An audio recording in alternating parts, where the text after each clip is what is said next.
A very good afternoon and welcome to Lunchtime News on MTV Sports. I'm Minoshi Ratnasekara. To start off, a look at your headlines first. Operations underway to chase away wild elephants that strayed into a village in Madiragiriya.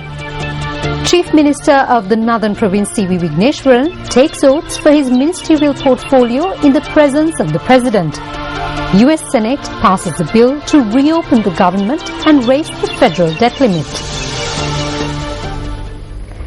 Moving on to local news, Chief Minister of the Northern Province C.V. Vigneshwaran took oaths in his ministerial portfolios before President Mahinda Rajapaksa today. The Chief Minister of the Northern Province was sworn in as the Provincial Minister of Finance and Planning, Law and Order, Road Development, Electricity, Housing and Construction, Water Supply, Cooperative Development, Social Services and Rehabilitation, Women's Affairs, Industries and Entrepreneurial Development, Tourism Provincial Minister for Local Government and Local Government Administration, and the Provincial Minister of Food Supplies and Distribution. General Secretary of the SLFP, Minister Maithripala Sirisena, and the Ministers Nimal Siripala de Silva, Susil Premajayantha, Dallas Salha Peruma, Andhra Priyadarshana Yapa, Governor of the Northern Province, G.A. Chandrasiri, and TNA Parliamentarian M. A. Sumandiram were also present during this occasion.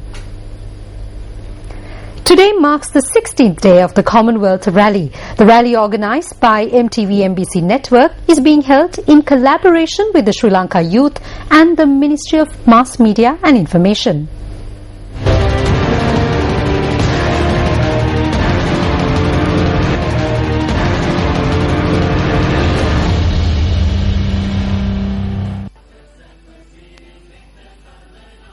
The rally began its journey today following an event held in Kandy. The ceremony, which was held under the auspices of Chief Minister of the Central Province, Sarath Ekanayake, was also attended by Governor of the Province, Tikri Kobbakaduwa, and Parliamentarian Dilum Amunugama.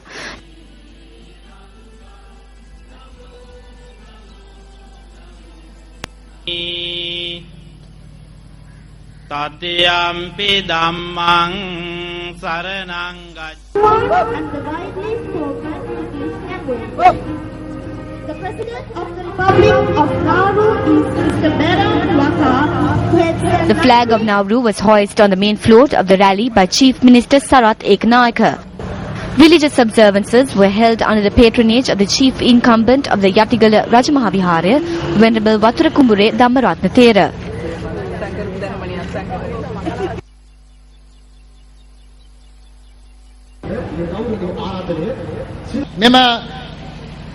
We need to acknowledge that through this large gathering of world leaders, both they and their delegations will be able to receive true information about our country.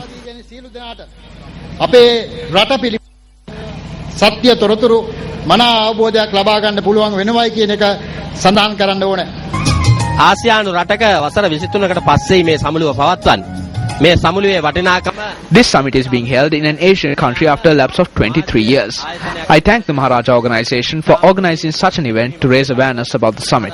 Whatever people say, Sri Lanka is now a country that enjoys peace and freedom. නිදහස සතුට සාමය භුක්ති විඳින රටක්. විශේෂයෙන්ම අපි ස්තුතිවන්ත වෙනවා. I must thank MTV and MBC as well as Sri Lanka Youth for promoting the summit as it brings many benefits. විශේෂයෙන් පොදු රාජ්‍ය මණ්ඩලීය සමුළුව මේ රටට විශාල වාසි ගෙන දෙන මේ රටට කීර්තියක් ගෙන දෙන සමුළුවක්. The rally that arrived in Gampola was welcomed by a group including Prime Minister D.M. Jayaratne.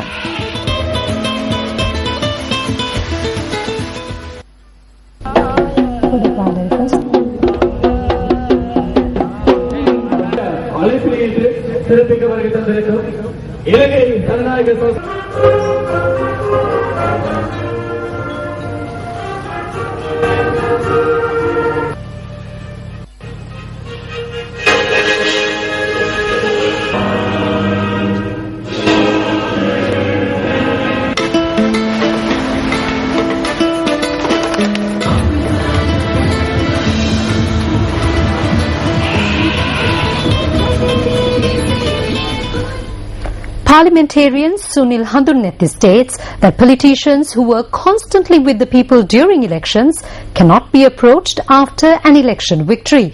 The MP made this statement at a function held in Chilao last evening. බහුගිය මැතිවරණ කාලේ අපි දැක්කා බෙදුවේ නැත්තේ මිනි පෙට්ටි විතරයි. We saw during the recent election period that the only thing that was not distributed were coffins. Coffins would have been distributed if possible. They would have distributed coffins with the preferential number carved on it. That is how the election campaign took place. However, these politicians disappear after receiving your vote. For instance, if you are to bring a problem in the preschool to the attention of a politician, it is difficult to meet a parliamentarian or minister. You have to stay in line to meet him. There is no point in even saying that you voted for him, because on most instances, what you say will not be accepted. දෙකයි මනාප card ඔක්කොම පෙන්නුවත් වැඩක් නැහැ. සමහරු පිළිගන්නෙත් නැහැ. It is no secret that many villages in the island are plagued by wild elephant incursions. However, operations are underway to chase a herd of wild elephants that strayed into the Yaya 6 village in Diyasenpura in Madirigiriya. The wild elephants had strayed into the village at around 4:30 this morning and had destroyed several houses. Our correspondent said that a herd of about 5 elephants had also destroyed a banana plantation in the village. The villagers, who were outraged by the wave of destruction caused by the wild elephants, had informed the Madirigiriya police and wildlife officers about the incident. The Madirigiriya Wildlife Office said that an operation has been launched together with the police to chase away the elephants. The police have advised the villagers to remain in safe locations to avoid accidents caused when chasing away wild elephants. A demonstration was staged opposite the Uva Provincial Council today. The demonstration was organised by the Ceylon Estate Workers Trade Union. The protesters urged the police to conduct an independent and fair investigation into the suspicious death of Ananda Jayasundara, the chief field officer of the Thelpadda estate in Kandagolla area in Badulla, which occurred on the 15th of last month. The protesters also demanded that the lives of the estate field officers be protected.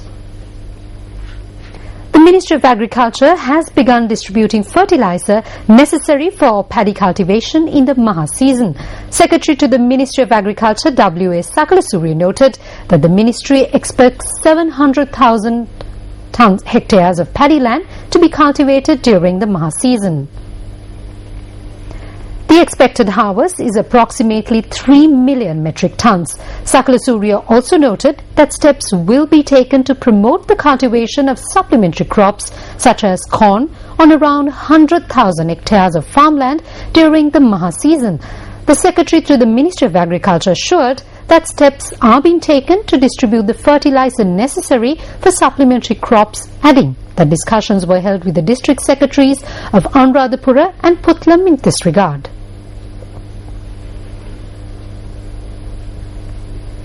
The Western Province Minister of Education states that steps will be taken to establish 3 schools in the Western Province that function in all 3 languages. Secretary to the Ministry of Education in the Western Province, S.D. Kodikaran, notes that 3 selected schools from the districts in the province will be converted into trilingual schools. Kodikara states further that the proposal of a model trilingual school was made at an advisory committee meeting. He went on to note that the establishment of such schools will aid in creating harmony among different ethnicities. Kodikara adds that this project will commence from January 2014. The Ministry of Water Supply and Drainage notes that steps are being taken to replace all water pipes in the Colombo North and Central Colombo areas. Subject Minister Dinesh Gunawardena said that this step was being taken as a large amount of water goes to waste due to leaks. Minister Gunawardena added that due to the nature of the network of pipelines in Colombo, renovation activities were taking place in the northern and central parts of Colombo, which included the Boralle area. The balance funds from a loan obtained from Japan for the Kaluganga project is being utilized for the pipeline renovation project that is taking place in the Peta area.